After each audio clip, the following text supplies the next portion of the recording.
for our children and our grandchildren. And we are going to tell the fossil fuel industry, the Koch brothers, ExxonMobil, the coal companies, all the rest, that their short-term profits are not more important than the future of this planet. Yeah. Tell them, Bernie. And when we transform our energy system away from fossil fuel into energy efficiency and sustainable technologies, we can create millions of good-paying jobs. Yeah. And I'm very proud, as a senator from Vermont, to have introduced the most comprehensive climate change legislation, which calls for a tax on carbon. Yeah, tax it. Now, Secretary Clinton tells us that she's concerned about climate change. Madam Secretary, if you are concerned about climate change, listen to what the international communities are saying. Join me and impose a tax on carbon. Whoa!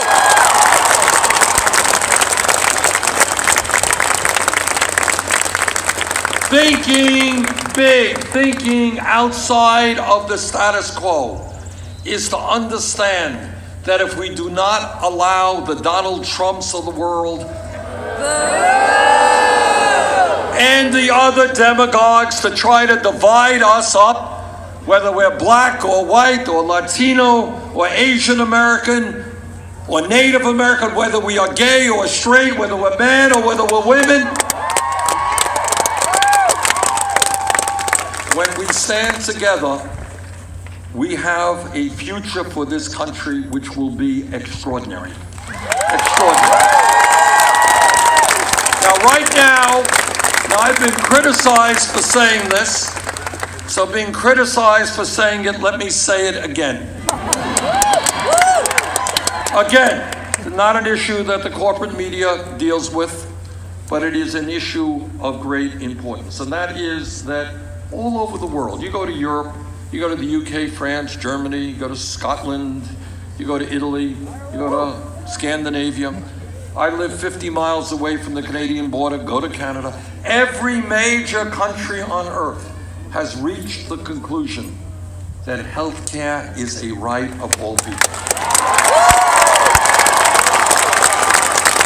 So let me be as clear as I can be.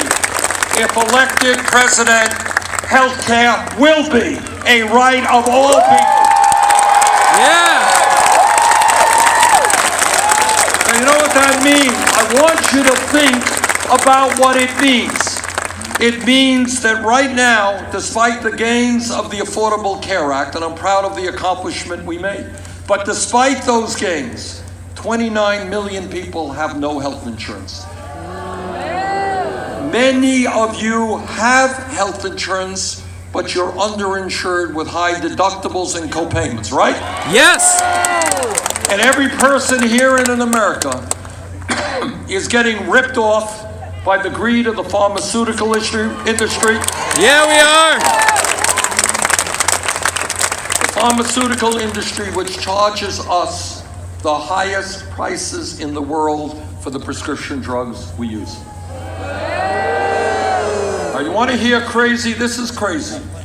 Crazy is 1 out of 5 Americans goes to the doctor who gets a prescription, cannot afford to fill the prescription the doctor writes. That's crazy. Crazy is senior citizens in Rhode Island and Vermont cutting their pills in half because they cannot afford the medicine that they need. Fuck that.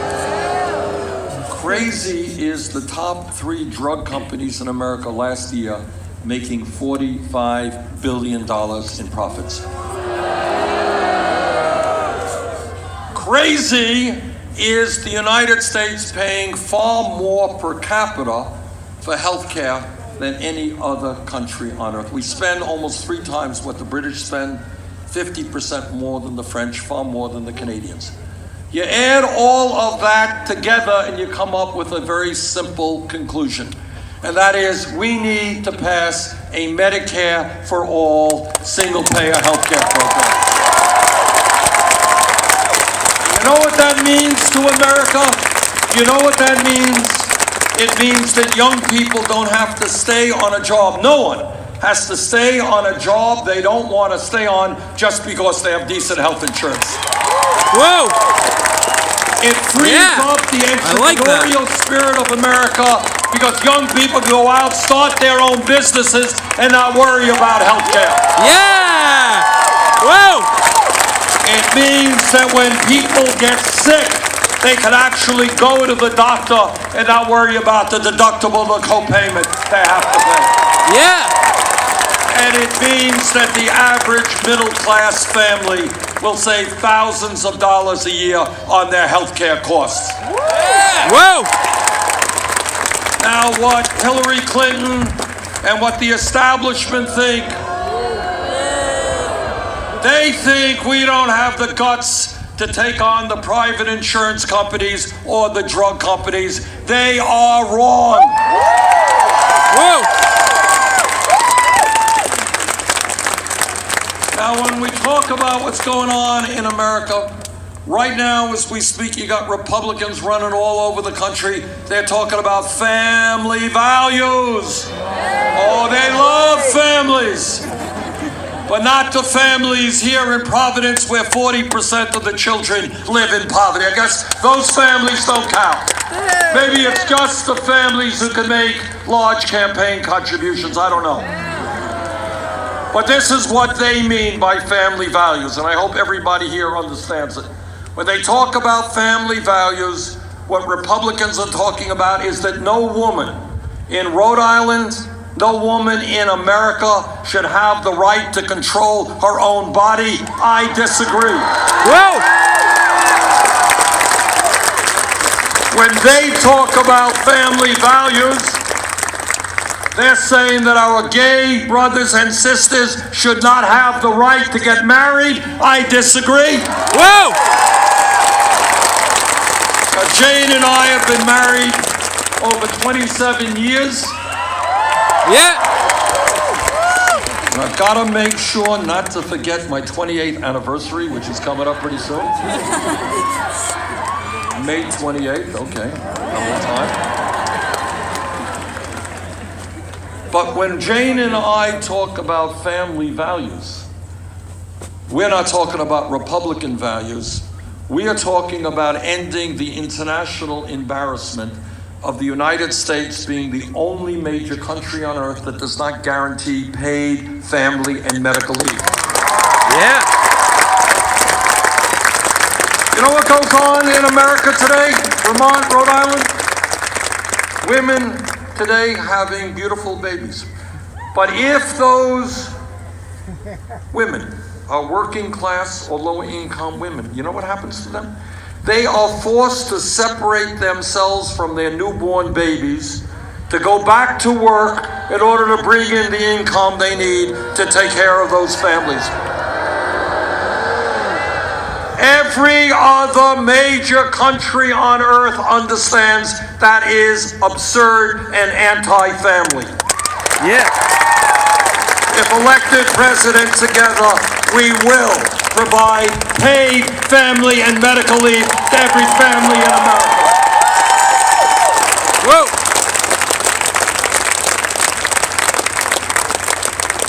Now, I know there is some consternation and worry about Donald Trump becoming president of the United States. Don't worry, it ain't gonna happen. Yeah!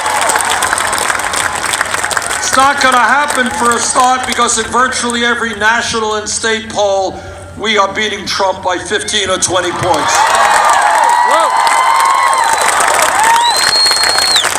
But more importantly, it will not happen because the American people will not elect a president who virtually every day is insulting Mexicans and Latinos, who is insulting Muslims or women,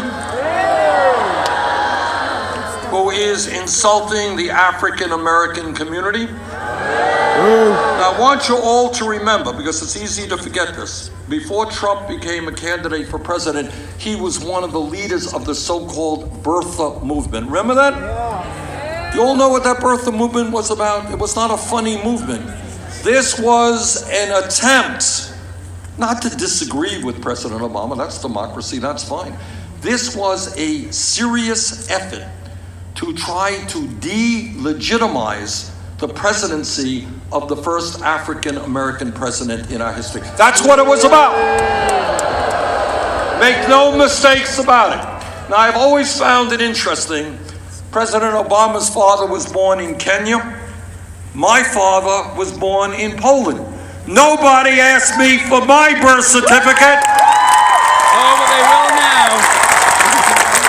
Think it might have something to do with the color of my skin? I think so.